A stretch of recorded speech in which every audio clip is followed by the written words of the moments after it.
in this particular video we are going to cover the Mauryans, Sangam Age along with the post-Mauryans. Okay, so let's cover the Mauryans first. So I mentioned in the last video, I am covering all this video in a chronological manner, and I hope you guys know about the chronologicality. Started with showing you a picture of the chronological order of the dynasties of the North India, South India, and other parts of the country, right? So I can expect it from you guys that you guys are about to give the prelims, so you know about all these things. Some of you might think that I'm just covering the basics, etc., but make sure that the purpose of I'm trying to make sure that the purpose of these videos are to revise most of the things in a very quick manner, so that you guys can recall. At the same time, suppose if you know about some fact or something else, you guys can get an idea of something new, so that might be helpful to you. Although I won't be able to explain each and everything, because these are the revision videos. The nature of the videos are only for the revision purposes. Okay, so the Mauryans, then the Chanakya, Kautilya are also known as Vishnugupta,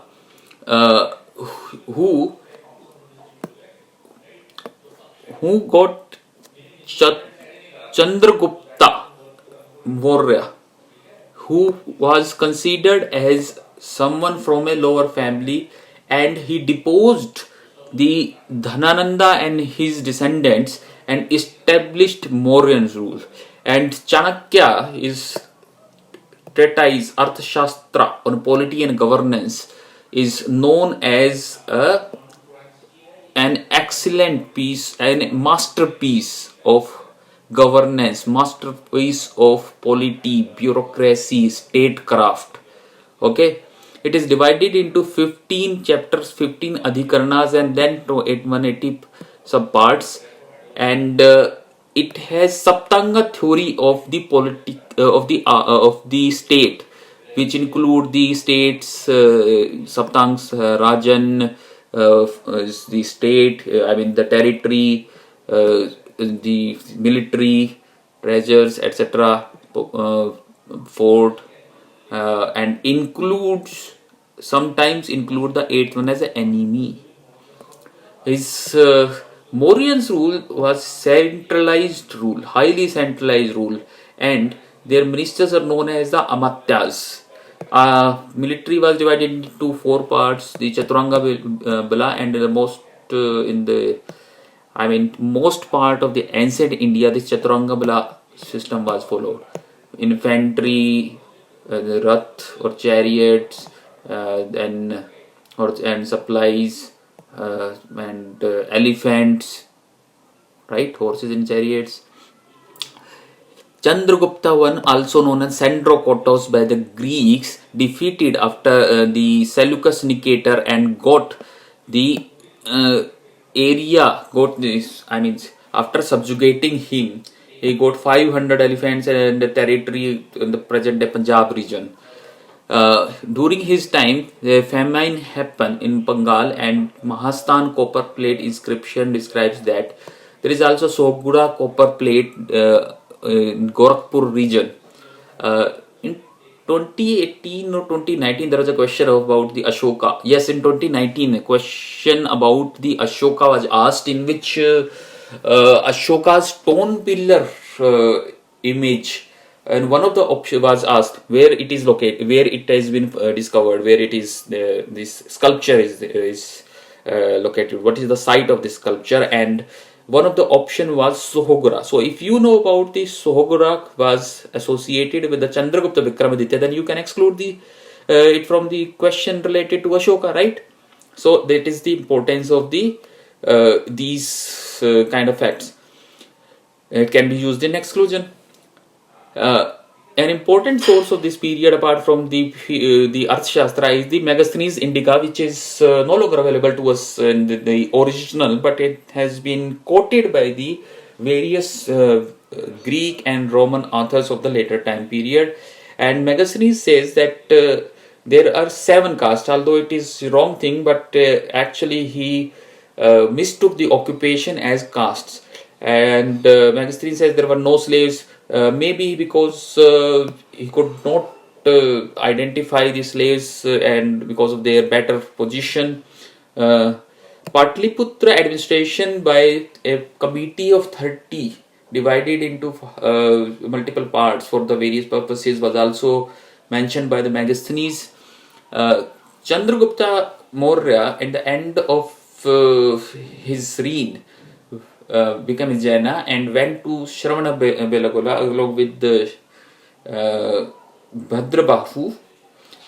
We will talk about who is Bhadrabahu and how the Jainism divided into two parts. So this was the end of his reign, followed by the Bindusar. Bindusar is also known as the Amitrojates, and Dimachos is said to replace the Megasthenes as the ambassador of the Indo-Greeks of the northwest. Bindusar made demands from Indo-Greeks, the demand of sophist, dry figs, etc. But sophist, the woman philosopher, was not accepted, it was declined.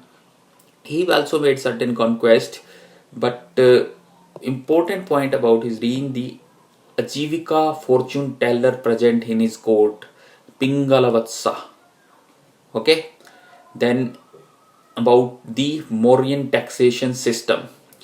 Mauryan taxation system, a number of the Mauryan taxations like the Rajapanya, Bhagakara, Hiranya, Pranya, Samartha were there. And these are the official. Samartha Sannidhata, Rajuka, Vishtivandaka. Rajuka was an administrative official. Samartha was the collector. Sannidhata was the treasurer. Okay, Rajapanya, Bhaga was the regular taxation. Hiranya, Pranna in emergency in cash. Hiranya. Antyavasin were those people of the society like untouchables who lived outside the main society. But now came the first Chakravarti, first emperor of some meaningful proportion. Also the first empire builder is known as the Mahapadmananda. But first Chakravarti who was not defeated by anyone during his lifetime, during his reign, was Ashoka the Great. Early times of Ashoka at early time was not Yuvraj. He was not to become the successor of the Bindusara. It was Susima, his elder brother. But things came to such a pass that he killed his brothers, and apart from his younger brother Tissa, everyone was killed, every contender of the throne. And Ashoka contributed to the expansion of the empire, particularly the Kalinga one, because the Kalinga, which was earlier defeated by the Mahapadma, was totally defeated. And in this battle, in the Kalinga battle, such destruction, such massacre happened that it is said that according to the Buddhist tradition, that his change of heart happened, and ultimately he started, instead of the he started Dhamma Vijaya. Rather than using the conventional warfare means, he started to win the hearts and win the friends, and who will accept his paternalistic attitude, who will accept him as an emperor by the help of the Dhamma. So he initiated his Dhamma, which was nothing but a political version of the Buddhist Dharma. He tried to spread it to the various parts of the Hellenistic world in northeast, Middle East, which was under the control of Greece at that time, and also the Indochina, where he sent embassies. But primarily in Indochina, it spread from Sri Lanka, as his son and daughters Mahinda and Sangamitra went to China, and from where it spread to the Indochina. Modern day scholars sometimes term him as a monk in the garb of a king, and also the Constantine of the Buddhism. But in the art and culture, Ashoka is known for his edicts, his major rock edict, minor rock edict, pillar rock edicts, and that we will cover in the art and culture videos, and because these are some of the earliest architectural and sculptures which has come to us. these sculptures, these pillars were huge, and they were quite shiny, that is a characteristic Mauryan polish was used upon them. 1837, James Prinsep first deciphered a Mauryan inscription, Devanam, containing Devanam Piya Piyadasi, and from it we come to know later on that it is the Ashoka only, who is known as beloved of God. Now, which Ashokan edicts contain his name as Ashoka? They are Gujjar, Maski, Brahmagiri, and Nittur. So these inscription in Karnataka and Gujjar in Rajasthan. So these inscription contain his name Ashoka. These are all minor edicts. And then Bhabru edict contains the name, minor edict that contains the Buddha Dharma Sangha mentions Bhabru. Okay, then 13 major edict contains a number of things like the Kalinga verse mention his convergence and his then about the names of the Kerala Putra, Satya Putra, Chola, that is Sangam Age dynasties, and also Sri Lanka. It is also mentioned in the 13th major rock edict. Sri Lanka is also mentioned in the major rock edict second as also the kings of the Greek world where he sent embassies. The major rock edict 8 mentions about the Dhamma Yatras. So earlier there were Amatyas, ministers during the Chandragupta Maurya. Now Ashoka made new kind of ministers for the purpose of spreading of Dhamma Mahamatras, and ordered them to spread Dhamma. These yatras are known as Dhamma Yatras. It is mentioned in Major Rock Edict 8. In Major Rock Edict 3rd, there are Anusamya, which are the governance to inspection tours. Major Rock Edict 7 contains the religious tolerance. There is an important one about taxation, that Lumbini pillar, when Ashoka visited the birthplace of Lord Buddha, he gave the exemption of the voluntary presents, but the regular revenue was reduced only by half, that is 1/4 it was earlier, now it was reduced to the 1/8, it was halved. There is one important edict of Ashokan time, that is Queen Korwaki's edict or Allahabad Prashasti, later become Allahabad Prashasti, because on it there are few things are mentioned about the schism of the Buddhism, that there are differences among the various sections of the Buddhism in the Queen Korwaki's edict or Koshambi. Then Samudragupta later on wrote a very long inscription. His court poet Harisen wrote a very long inscription on it, and Salim's representative also, Prince Salim, when he didn't become Jahangir, when he was still Yuvraj, when he still was a prince, also wrote inscription on it. Presently, this is in Allahabad Fort. So these are the sites of the Ashokan edicts. You can see they were from. Look at the size of the Ashokan empire. And after Ashoka, only Aurangzeb's empire was covered such a huge territory. Okay, you can see the Kandahar. Kandahar had the minor as well as the major rock edicts. These are the triangles, are the pillar edicts, and these pillars in the Ganges plain where stone is not available, although it was used, Chunar stone was used, and then through riverine transport, these huge pillars of 30 to 50 feet height were transported. Delhi Topra in Ambala, in Meerut, both these pillars are now at Delhi, brought by Firoz Shah Tughlaq, Loria, Rajdoria, Nandangarh, Lumbini, Koshambi. I mentioned about Koshambi, like Amravati pillar, this was a local material was used. Then Girnar, I will mention about this inscription. In fact, at the end of the last section of the ancient series of the ancient economic political revision, I will give you a list of the important inscription, in which one of the most important one is the Junagadh inscriptions. So that list is very, very important for you guys. You must go through that list. Okay, so let's move to the next slide.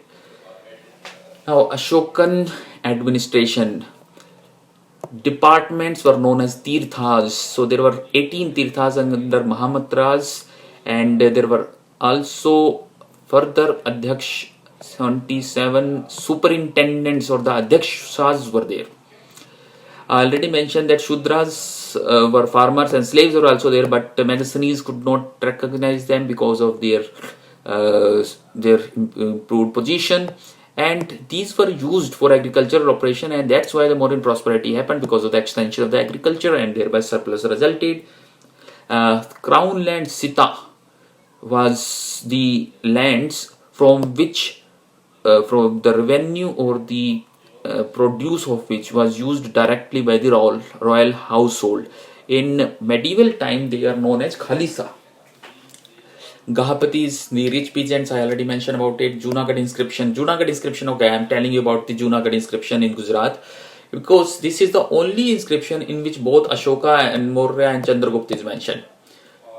It is an inscription by the Shaka Rudradaman, Shaka of Ujjains, Rudradaman, Ujjaini rulers of a later period.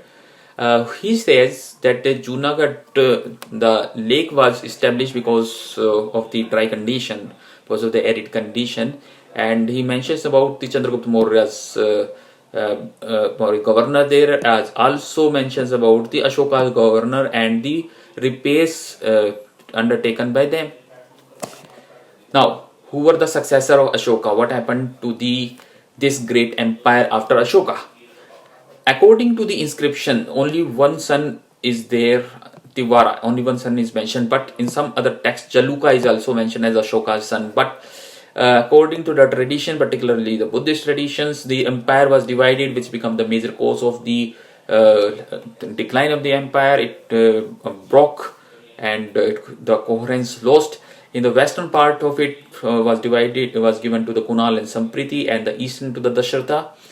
And they both, all of them were these were the grandsons of Ashoka.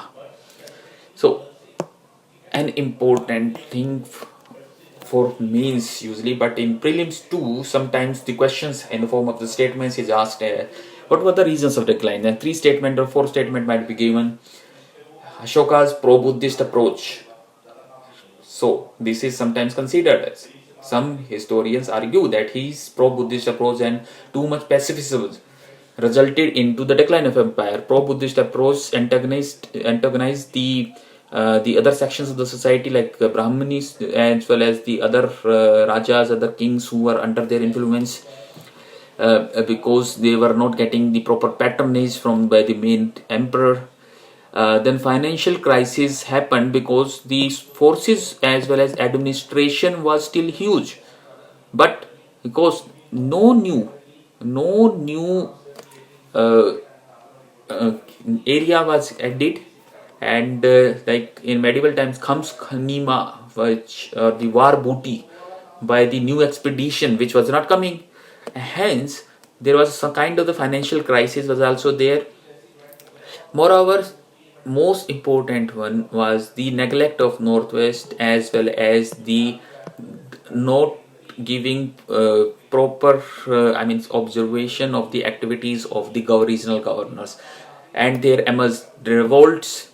Takshila revolt, even Takshila was always revolting even before Ashoka's rise, and then Northwestern Indo-Greeks. After the Indo-Greeks, there emerged a number of other powers like Parthians or Pahlawas, and they attacked the areas in the present day Uttar Pradesh, Punjab, Haryana. So the western part declined. Same happened with the other parts where the local revolts happened, and ultimately Mauryan Empire declined. Post-Maurya, in the core of the empire in present day Magad in Bihar, in the Magad region, Brahman, I mentioned about that Brahman reaction, Brahman Bredratha. So, the last Mauryan, Bredratha, was killed by the Pushyamitra Sunga, who was Brahman. His son Agnimitra Sunga, he was followed by Agnimitra Sunga, and the Patanjali was contemporary of them. So, Sungas succeeded Mauryans in the east, while in the west or the northwest, I should say, that Indo-Greeks of the Bactrian branch started at the Taksila, and in Hindu texts they are known as Yavanas, and Strategio's system of governorship was implemented by them. They introduced a number of gold coins. First one to introduce gold coins in India. I will mention about coins, about the kind of the coins in the coins video. Then came the Shakas or the Scythians. They came in waves, and first they came into the northwest, then they came to the Gujarat, Madhya Pradesh region, or the western satraps. Satrap system was used as a governorship system. Magas was the founder. Nahapana was a famous ruler who was defeated by the Satavahanas, Gautamiputra Satkarni, and Rudradamana. I mentioned about the Junagadh inscription. Sungas was followed by the Kanwas and Magad. Vasudev Kanwa defeated the Devabhuti Sunga. And one important point here I must mention about the Kharavela Jain of Cheti dynasty of Kalinga, who brought back the Jina image earlier taken away by the Mahapadmananda back to Odisha. And it is mentioned in the Hathigumpa inscription. Satavahanas or Andhras are the most important dynasty of the Deccan at that time. They started from the lower, from the present day Andhra Pradesh, and moved towards the upper Godavari valley in the Maharashtra. And they prefixed their mother's names, and they were Brahmins. So some important rulers like the Gautamiputra Sarkarni, Vasishthaputra Palmai are there. Then after the another another foreign tribe came to the northwest, who were Parthians or the Pahalwas. They came from Persia, and Gondophares was the important rulers in the 1st century AD, and he is also known for his because a Christian missionary came to his court. And also it is considered that when Christ at the time of the birth of the Christ, he sent some gifts. It is a very important point. Okay, Gondophares association with the Christianity. UHEs or the Kushans, one of the most important foreign dynasties of India. They are actually, UHEs were the a confederacy of the 5 tribes, in which Kushans were the most important, and they used the titles Devaputra Shanushai, and satrap system like the Stretchio systems for the governorship, like used by the ancient Persian, was used by them in India. Early Kushans, important when the Kujula Khadfaisis were Buddhist, Vima Khadfaisis was a Shaivite, but the most important one was the second Ashoka, Kanishka, who patronized the Mahayana Buddhism. A Buddhist council was held by him in Kashmir, and the Gandhara school of art as well as the Mathura school of art was flourished under him. His 2 capital, one was the Peshawar or the Purushapura, and the second one was in central, in Indian center was Mathura. Then his court was adorned by luminaries like the Parswa Vasumitra Ashogosha, one of the earliest Indian playwriter. Charak, Nagarjun, medicine man, Charak. And what was the impact of these Central Asians and in the social life? They brought pant, trouser, turban, helmet, military equipments like better cavalry, boots, cap. Okay, let me show you on the map. So this is the Satavahana. Earlier they start from this, move toward this. Sunga, later on Kanwas. Ahvira tribe was there, Ahirs. Then this is the western satraps or Shakas, Indo-Greeks, and these are the Indian tribes at that time. Yodhayas in present day Punjab, Arjunianas, these are the Indian tribes or the republics were there, smaller ones. Parthians from Pahalwas came from the Iran, right? And then they supplanted the Par here. And then Kushana ruler was in this entire region. You can see the massive Kushana. This is the frontier between Kushana and the Shungas, and the western satrapas and the Satavahana. They were also here. So there was always conflict between these two. Next, this extreme south in the post-Mauryan period. This was a prosperous time for the post of this extreme south because of the Roman trade.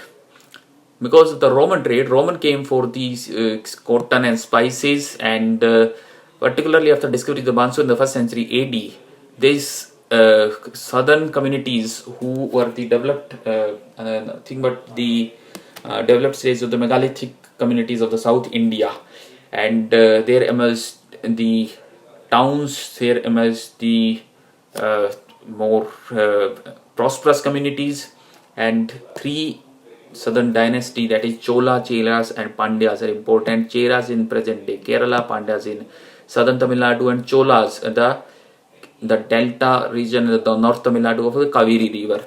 And important was ports for the trade were the Tondi and the Mujeris, where the Augustus temple was also there for the Chera territory, and Pandya the Korkai port, and the Chola capital was interior, that is Uriyar on the Kaveri river, but port was the Kaveri Patnam or the Phuhar.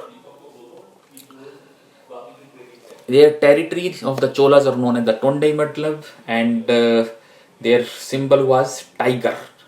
One of their king was the Ilara, who conquered Sri Lanka, and there was also the Karikala, also known as the charred king with a charred leg. He was Chola. Pandya symbol was fish, and Magazine is also mentioned about the Pandya rulers, and he says that the women were ruling the Pandya territory, also known for the pearls. While the Chera, the Kranganur or the Mujiris, I mentioned about the temple of Augustus there, and its symbol of the Chera dynasty was the bow. The Sengutuan or the red Chera is known for the Kannagi cult or the Patani cult, which is about the protagonist of the Tamil epic Silpadigaram, Kannagi. I will mention about the Sangam literature in the art and culture. Sangam people followed the megalithic traditions, and for the warriors there were Virakal and Nadukal stones were established, and society was divided into the better class like Arasar, then the lower class as the Kadaisiyar, and in between the Velalas.